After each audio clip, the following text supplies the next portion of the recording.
ஆச்சி பாதாம் ட்ரிங்க். ஆச்சி பாதாம் ட்ரிங்க் ஒன்னு வாங்கினா ஒன்னு ஃப்ரீ. தமிழகத்தில் எந்த பிரச்சனை என்றாலும் மத்திய அரசின் மீது கை காட்டி தப்பிக்க முயல்வதையே மு.க.ஸ்டாலின் வாடிக்கையாக கொண்டிருக்கிறார் என்று மத்திய இணையமைச்சர் எல் முருகன் குற்றம் சாட்டியுள்ளார். இது பற்றி அவர் தனது எக்ஸ் தள பக்கத்தில் திமுக அரசின் செயலற்ற திறனால் தமிழகத்தில் மா விவசாயிகள் உரிய விலை கிடைக்காமல் இன்னலுக்கு ஆளாகி வருகின்றனர் என்று பதிவிட்டுள்ளார்.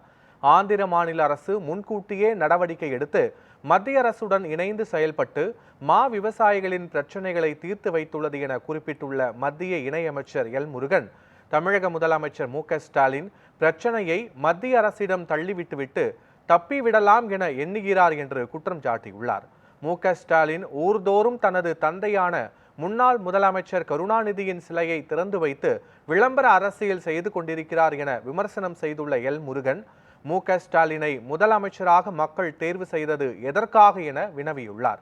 மேலும் குடும்பம் வளம் செழிக்க மன்னராட்சி நடத்தும் முதலமைச்சர் மு.க.ஸ்டாலினுக்கு மா விவசாயிகளை பற்றி எப்படி கவலை இருக்க முடியும் என்றும் அவர் சாடியுள்ளார்.